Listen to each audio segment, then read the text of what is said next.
Hi, beautiful people. This is the Dream Medium. Welcome to my channel. So, I am trying something new right now.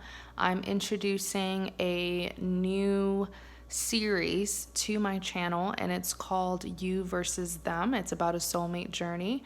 So, for those of you who are dealing with a soulmate or you believe that you're in a soulmate connection, I really feel like this reading is going to be very helpful for you. So, yeah, you versus them. We're going to be talking about what's going on in your life, how you're feeling, how you're doing, what you need to know. And then we're going to talk about what's going on in your soulmate's life, okay? So, I'm just going to go ahead and shuffle the deck.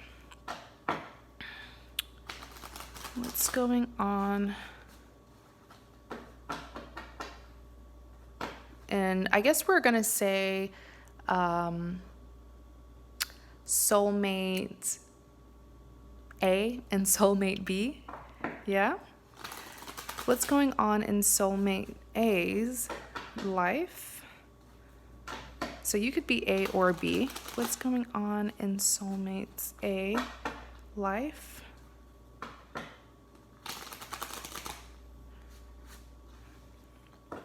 All right. So this is soulmate A, Two of Pentacles, the Chariot, and the Eight of Swords. All right. What's going on in soulmate B's life? What's going on in soulmate B's life? You have the Six of Pentacles, Knight of Swords, and the Emperor.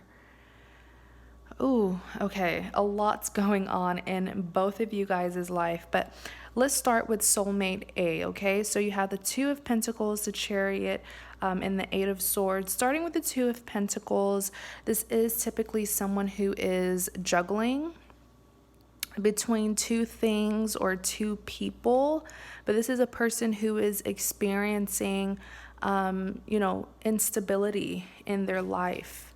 It's almost like they're losing control. Clarify the Two of Pentacles.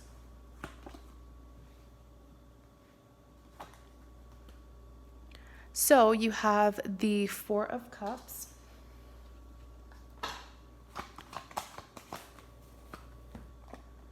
Ooh, you have the soulmate. Well, I'm not shocked. This is a soulmate journey reading. But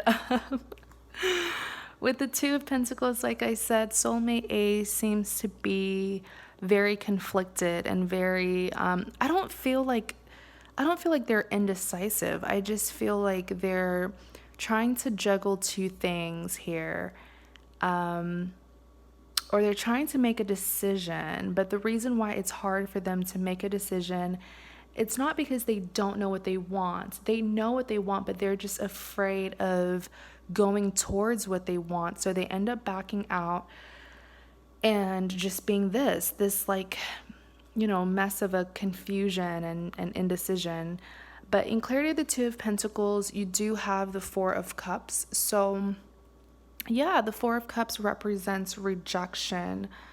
Someone here, let me see. I feel like this soulmate A, rejected someone recently. King of Cups.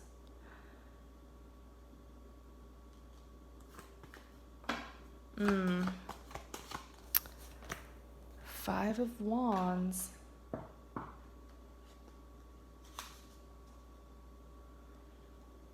I feel like they rejected their soulmate.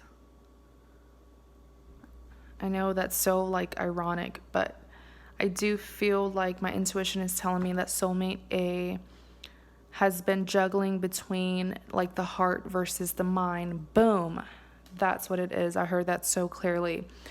Juggling between the heart versus the mind. We've all been there. We all know that you should follow your heart because, I feel like this person is being driven by their ego. Their heart is telling them to go towards their soulmate, but their ego is telling them to be this indecisive, almost like player like, but it's all about the ego here. This person's being driven by the ego. In clarity of the Two of Pentacles with the Four of Cups, I feel like this soulmate A has rejected their soulmate, okay? Ooh, yeah. The Lovers, okay? The thing here is whatever is keeping soulmate A fulfilled, because if you can see here, this individual is rejecting this offer because they feel like they already have whatever it is that they need.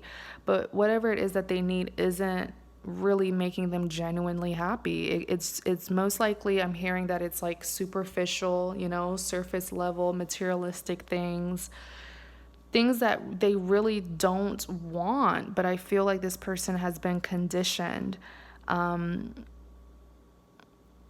Is that making sense, you guys? It's like this person, soulmate A, rejected a soulmate.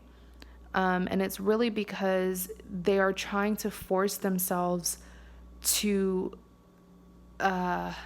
stick to a certain lifestyle, okay? Their journey is really trying to transform this person, but this person is like rejecting transformation because they would rather stick to a lifestyle that they know of, a lifestyle that they are comfortable in, but that lifestyle is not genuinely fulfilling them, which is why even when they reject you, you are still on their mind and they're still thinking about you and they're still juggling you and, other people.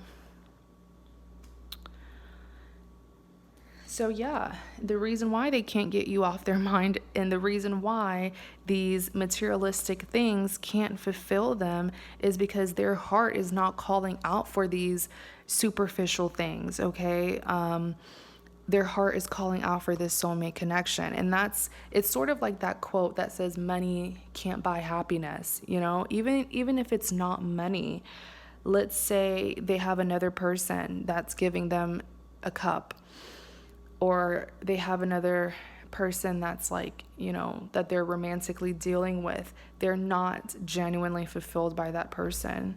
Their heart is calling out for this soulmate connection. So no matter how hard that other person is trying to make them fulfilled, they're not fulfilled. It's very unfair for you and the other person, because I see the other person working above and beyond to satisfy soulmate A, but soulmate A knows deep down that they're not happy, but they're not willing to go towards their soulmate either. Hope that makes sense the way I explained it. If it doesn't, just make a comment and I'll try to clarify. So you do have the King of Cups as well, clarifying the Two of Pentacles and the Five of Wands that also clarify the Two of Pentacles. So with the King of Cups here, oh no, I see the soulmate trying to go back to a toxic connection. Oh my gosh. One of the things that I always say about the King of Cups is like, yeah, this is a king wanting to give you a cup or give a cup to someone, right? But the thing about cups is you don't really know what's inside. I mean, it could be empty, it could be a cup filled with heartbreak, broken promises, false hope. That's exactly what it is, by the way. That soulmate A is going to be offering to this other person who is very immature. I feel like for those of you who are watching, this will definitely resonate to people who are dealing with a soulmate who is dealing with someone else, so like a third party situation, because this third party is so immature. Oh my goodness. It's like I'm seeing that the third party pretty much snitched on soulmate A for not giving them what they wanted. I feel like this third party here is who caused this commotion. The Five of Wands is commotion. It's like drama, not just amongst two people, but amongst other people. So it's not drama pertaining to soulmate A and the third party. It's drama pertaining to soulmate A, the third party, and outsiders, okay? So, and I feel like the third party likes to get other people involved. It's a manipulative tactic to control soulmate A, to give the third party what they want, and it works on soulmate A all the time because soulmate A is a huge people pleaser. But yeah, with this Five of Wands, the third party, I saw it so clearly. The third party is so immature. And, you know, when they don't get their way, they like to go and get family members and mutual friends. Part of this to pretty much ruin, you know, soulmate A's name. Yeah, that's pretty much what's happening. So, but the thing is, soulmate A here is rejecting what his heart wants and is going towards this drama here. That's crazy. This is someone who is intentionally refusing their soulmate connection for drama with a third party. This group of soulmates, you guys are going through a lot. Next, you have the Chariot. So like with the Chariot here, this is an action card. This is someone who's going on a journey. Page of Wands. Something blocked them though. King of Swords.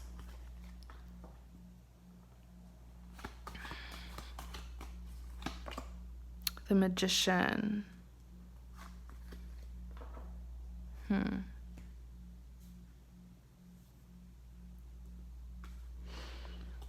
So yeah, the Chariot, this is someone who's trying to take action. And then you have the Page of Wands. When I looked at, okay, so the Page of Wands, like I said, soulmate A is trying to go back to some toxic connections because they're too egotistical to follow what their heart wants. But with the Page of Wands here, I feel like as they were trying to go towards that toxicity, they got some really bad communication. Like, I feel like someone spoke very disrespectful things to soulmate A, and I feel like it's a father figure. It could be the father of the karmic. It could be the karmic's, you know, maybe the karmic has like a brother.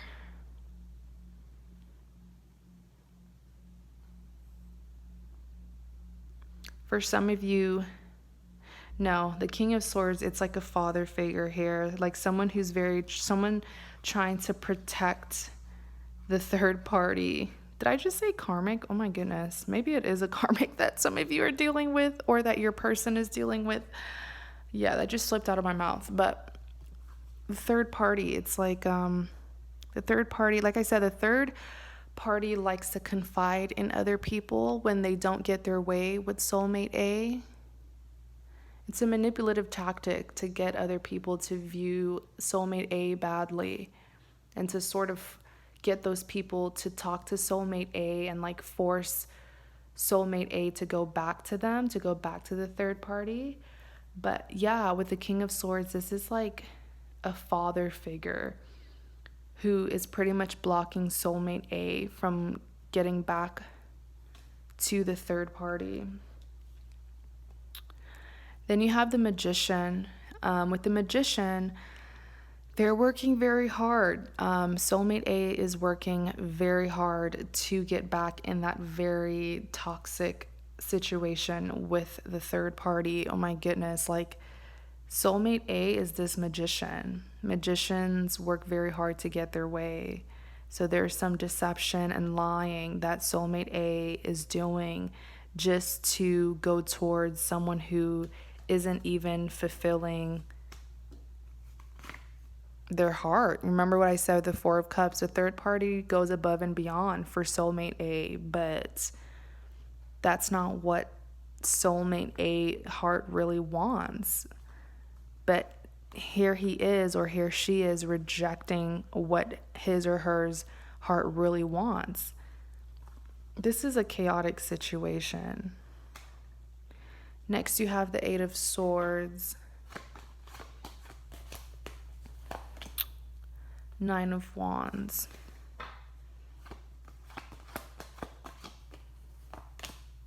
Page of Pentacles.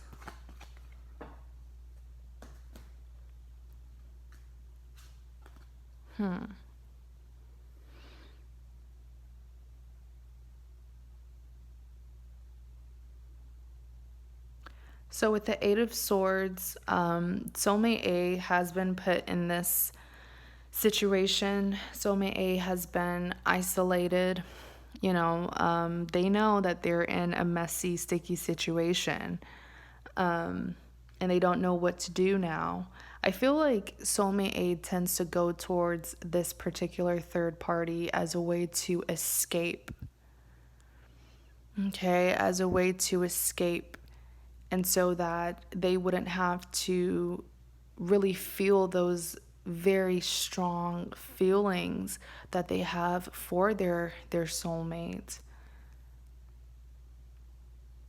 It seems like whenever things go wrong between soulmate A and soulmate B, soulmate A will run towards that third party situation, or that third party, no matter how toxic the third party is.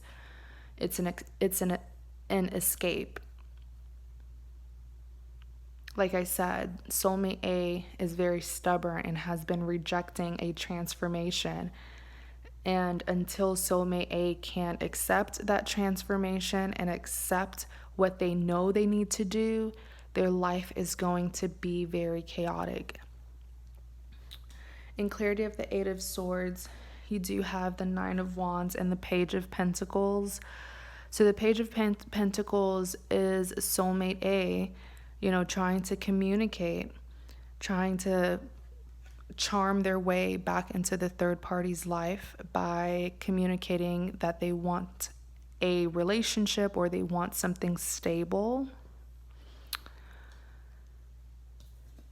And then you have the Nine of Wands. Oh my goodness. When I looked at the Nine of Wands, I saw that this person, it's like, oh my goodness, some of you could be dealing with like a Gemini or someone who has Gemini in their chart. But this is someone who, they don't even have to be a Gemini, you guys. Soulmate A is like, when I looked at the Nine of Wands, I saw that soulmate A has like two sides to themselves, like someone with like multiple I don't want to say multiple personalities, but like they're very two-faced. It's like they have, yeah, it's like they have two personalities. Okay, I'm just gonna say it. I don't mean to be rude, and I'm not diagnosing anyone, but it's like they have two sides to them. And one side to them is this Nine of Wands, very much struggling, very much needing to go to their soulmate. And then this is the other side to them, being driven by the ego, trying to like go away from the soulmate connection and give this offer to someone who they know will not fulfill them. It's like these are two different people. And deep down, soulmate A is this Nine of Wands, suffering, feeling isolated, feeling troubled.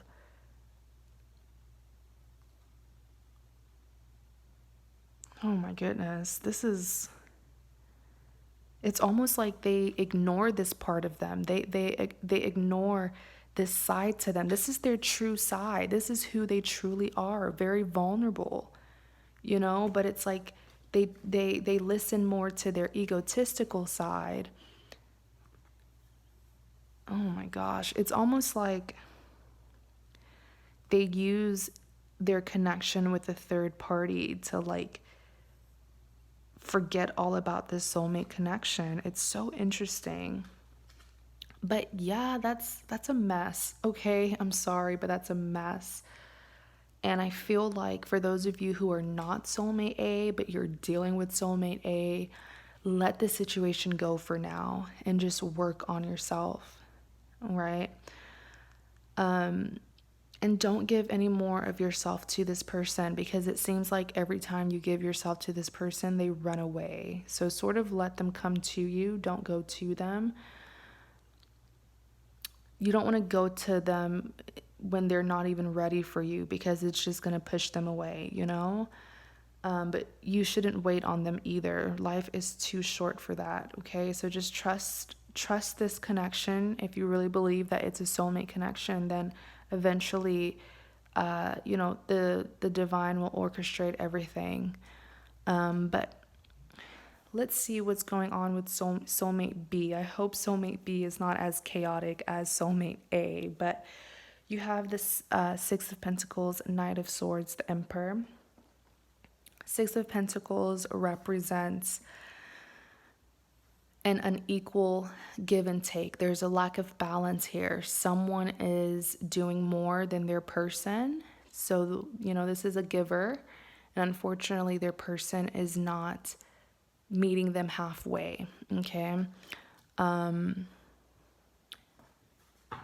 In clarity so I'm not shocked that the Six of Pentacles came out for soulmate B, because soulmate A did reject their soulmate, which is soulmate B. So I feel like soulmate B is feeling like this is an unrequited love. Feeling deserted. Yeah. Clarify the Six of Pentacles. Four of Swords.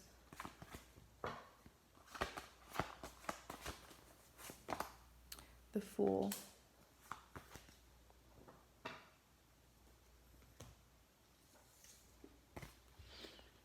Clarifying the Six of Pentacles. So with the Four of Swords here, yeah, soulmate B is so hurt. But here's what I like about soulmate B. Soulmate B is not afraid to feel emotions. Like, notice how soulmate A was definitely hurting, but like suppressing their emotions and trying to escape from their emotions by going towards a toxic third party. But soulmate B has been rejected and has been feeling deserted, yet soulmate B is like pretty much isolating, taking time to themselves to really feel and reevaluating this situation. And that's really, everyone copes differently, but I like this method of coping. It's more healthy. And it actually helps you heal more if you can accept the situation for what it is instead of you trying to suppress it or run away from it.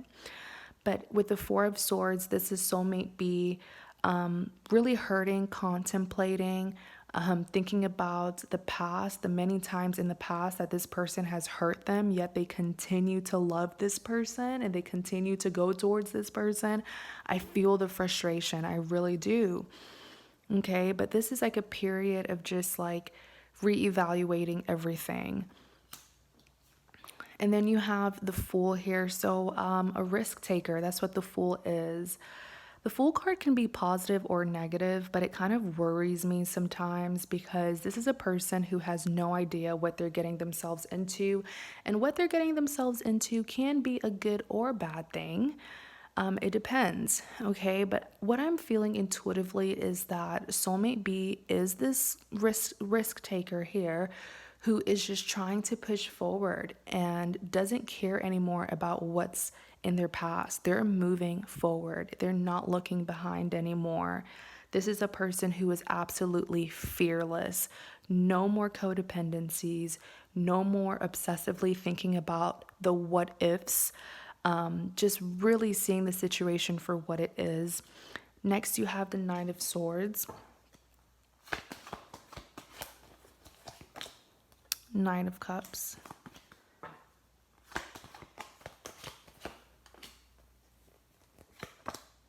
Knight of Wands.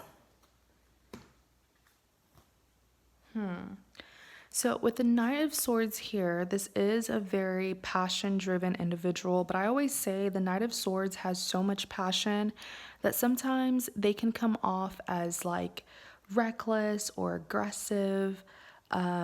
This is someone who's being driven by more so their emotions, and they're lacking a lot of reasoning or logic. In clarity of the Knight of Swords, you do have the Knight of Cups.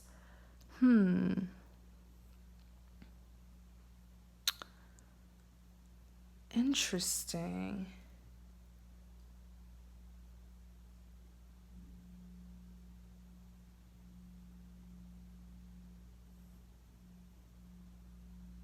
Okay. Something's about to happen in Soulmate B's life that is going to take you off guard. It's going to come as a surprise, but of course, you guys are watching a tarot reading, so you're now going to find out what it is, but at least you'll be prepared when it happens. Soulmate A is coming back to you very soon, is what I'm hearing. And that's why Soulmate B is going to be this way. Very intolerant. You see how this knight has their sword up? They're not messing around. They're not tolerating the BS anymore. Okay? They're focused on moving forward, like I said. They're moving towards a new beginning, regardless of how scary it is. And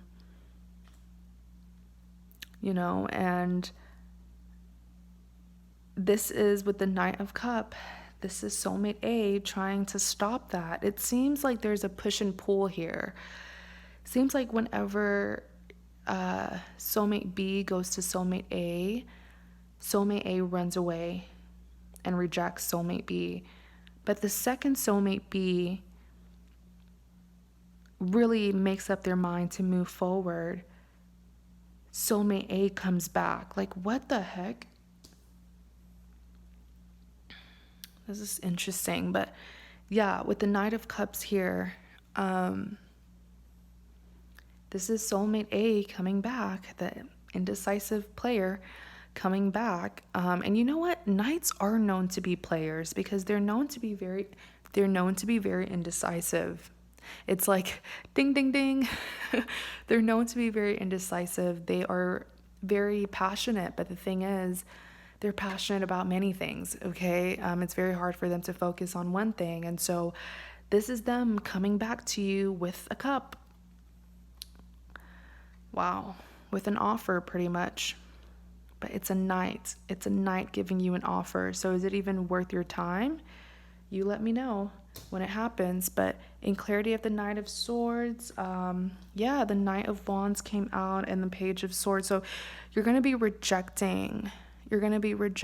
I'm kind of looking into your future a little bit, Soulmate B, which is good because it can prepare you. But with the Knight of Wands, you're going to be rejecting Soulmate A when they come towards you. You're going to be seeing them as the knight. You're going to be like, you know what? You're just back to waste my time. You just like to come in and out. I'm not, falling for it anymore. And with the Knight of Wands, I feel like this passion is going to be shared by the two of you. This is you being passionate enough to really go towards this new beginning. Like I said, with the Fool card here, the risk taker. Oh, wow, you're putting your foot down. I like that. Okay. So next you have the Page of Swords. This is you trying your hardest to move forward. It's going to be hard. I always say the Page of Swords is someone who has a really hard time letting go or moving on. But it's like your heart is still calling out for this person, but every time you remember the many times that they mistreated you, disrespected you, rejected you, it just makes you push even harder to move forward. This is why you're going to have your sword up, is because you will remember what this person did to you, like how they made you feel the last time you did try to work it out with them, So next you have the Emperor. Ooh, Soulmate B is not playing. The Emperor, such a dominant energy. Like, this is someone who has a lot of power, has a lot of control. Death, what did I say? You're moving forward. Wow. So, yeah, with the Emperor, this is you putting your foot down, not bothering with this anymore, seeing through the BS pretty much. In clarity of the Emperor, this is the Death card here. You're going to be moving towards a new beginning and turning your back on this. You're going to be ending this. I feel like a lot of you have already ended it, You've already ended it. You're focused on moving forward. With the Two of Swords here, though, I feel like, and here's the thing with soulmate connections, it's like every time you try to do what's right for you, you end up feeling guilty because there's like a special connection here. You know it, you can feel it, but you have to do what's best for you. And that's the thing with soulmates. Oftentimes, they do have to part ways and go on their separate journeys. Especially Soulmate A. Soulmate A has a lot of lessons that they still need to learn and accept. Like, this Soulmate A is very stubborn. But with the Two of Swords, this is you being torn between the heart versus the mind. But like I said, the biggest difference between Soulmate B and Soulmate A is that Soulmate B is very mature, and Soulmate B is actually knows how to feel, actually knows how to deal with their emotions. And so this is you being very balanced with yourself and realizing, yes, this is a soulmate connection, but I have to do what's right for me and just hope that this person will do what's right for them. It's like you admitting and accepting that they are your soulmate, but they still need a transformation, and you're just going to move forward with your life until the right time, happens. And so the Temperance, this is you feeling okay with how things are, even if things are not how you would like it to be. This is you being, the Temperance is all about balance and harmony. This is you being content. You may not be 100% happy, but this is you seeing things for what they are and believing that this is a soulmate, but it's just not a right time. Wow, you are so content. Like, Soulmate B, I'm a really big fan, okay? I really, really love you guys. I love both, but Soulmate A, man, you are just frustrating me. But I love both of you, and I do wish the both of you, the best in the soulmate connection. I know it can be very hard, but just, believe, follow your heart, but of course, be reasonable, okay?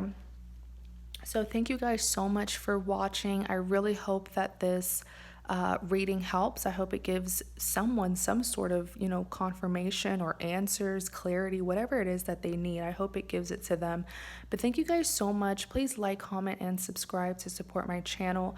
You're also welcome to book a private reading with me. I offer private readings of all prices. If you're interested, please click the link in the description box, which will lead you to my website. All right, you guys, please be safe out there, and you have a great day.